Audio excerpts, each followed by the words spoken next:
Hey everybody, I've got another agent tip for you. This one has to do with if you want to be able to cover some expenses that you incur, maybe you're a brand new agent and you need help with that, or maybe you're just tired of driving buyers around and they're not buying houses.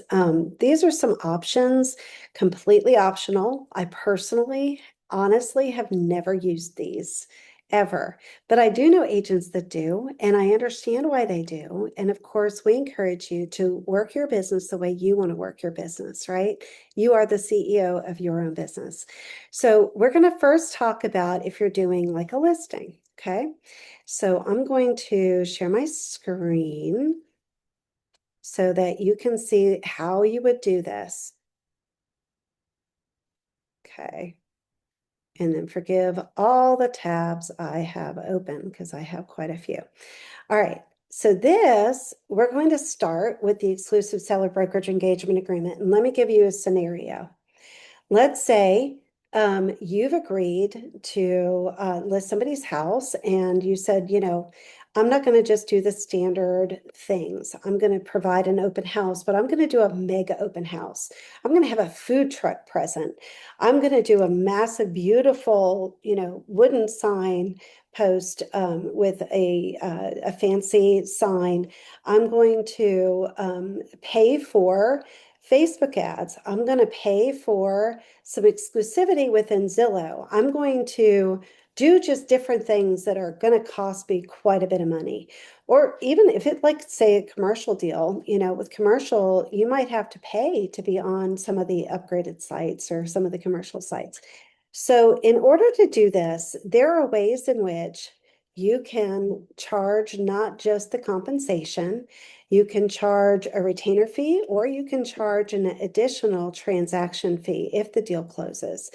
So if you're saying, seller, I'm going to be spending like an extra $1,000 than I would normally spend to advertise your listing because the market we're in, let's say $800,000 houses, they're everywhere. They're just sitting, they're taking 9 months to sell. But if I do all these extra things that cost extra money, maybe I can get it sold quicker.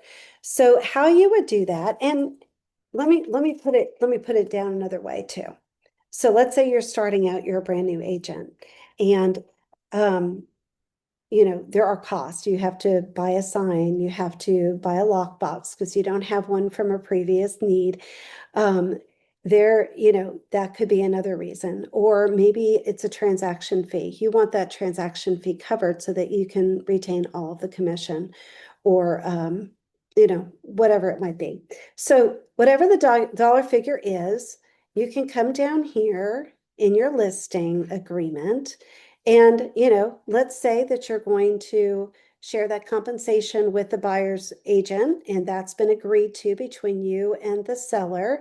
And you put in 6% up here. And I'm just using this as a figure. We all know this is negotiable. So this is part of that negotiation, though. Say you say, I'm going to spend an extra $1,000 up front to be putting into your listing that may or may not come out of my compensation. So, as a transaction fee, as an admin fee, as a marketing fee, however you want to call it, you could say right here, marketing fee or additional marketing fee. Or how about administration fee? Let's say you want it to be covering your you may have a TC, somebody who's going to like a concierge, like we have a concierge within our company that can do paperwork for you from contract to close. If you weren't aware of that, that's another tip. But let's say you're going to be paying them 350 or three, I actually think the highest you can pay them is 325 for contract to close. So you want maybe your seller to cover that cost. I'm not saying that this is something that you should do necessarily. I'm just saying if you want to do it, this is an option for you. And if you didn't realize it's an option, then you didn't know all your options available. There may be other considerations, but I think more than likely in a listing situation, it's going to be more about additional marketing. I know at one point we had a listing with somebody that we had to put it in magazines, in certain magazines and on certain websites and advertise in such a way that it was going to cost us a good $800. So we put additional marketing, uh, website, well, and you can say magazines, um, you know, ad spend, etc., or whatever. You can spell it out, but that's where you could put that additional. Now, that gets paid at closing, right? It's not something that's up front. But you could say in here $800 up front to be paid at signing. It would go to Maximum One Community Realtors. We would have to hold that in our account until it closes. Also has to be discussion about whether, it's refundable or non-refundable. So if it's additional marketing expense up front and they're paying it up front, then it has to be held until it either terminates or the contract closes. But you would have to say non-refundable. Okay, so these are some things you could do with a seller. Now, let's pretend you're with a buyer instead. And I have this little test file here that I've put together.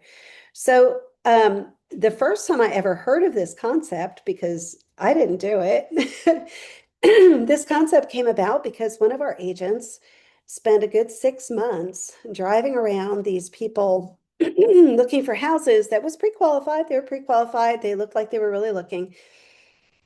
6 months, and then they decided, I don't think we're going to buy right now. And so that agent was very upset that she had spent all that time in gas, and gas was very expensive at that time, time and gas with those people and had nothing to show for it.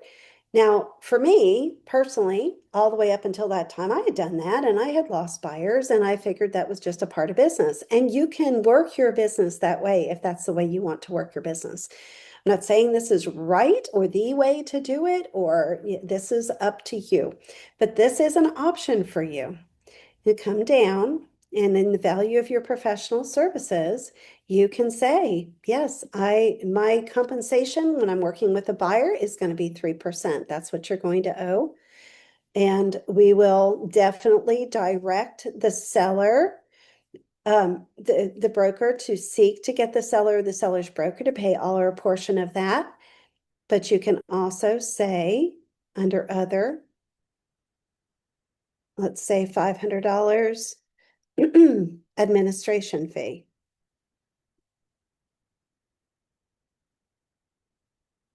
Upon closing or termination.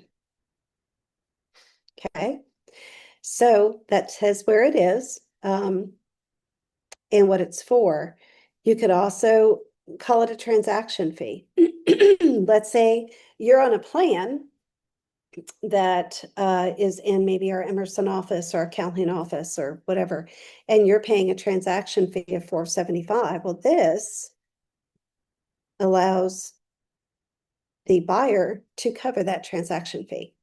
Now, you're probably not going to get the seller to cover that for compensation.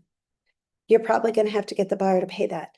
Be upfront that the buyer is responsible for that. Okay. Transaction fee at closing or termination.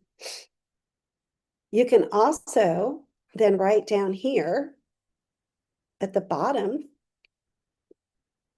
in special stipulations, the $475 transaction fee is non-refundable and due upfront.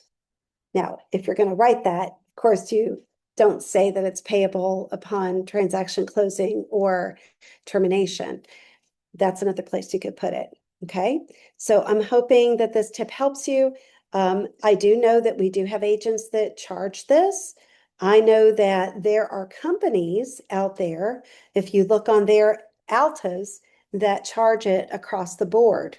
Some of them even charge $150 just to send in an offer to the buyer's agent, and the buyer's agent has to pay that.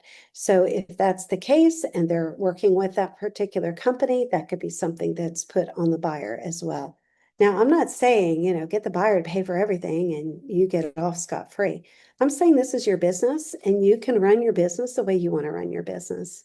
I'm hoping that this tip helps you in some which way. And if you don't want to take the tip, you don't want to do it, that is absolutely fine and dandy.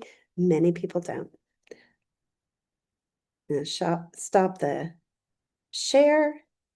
Okay. So if there are any other ideas that you guys have, I would love to hear, if you have a question or something like that that you can use just a little tip on. I'm sure that you're not the only one. Thank you. Have a great day.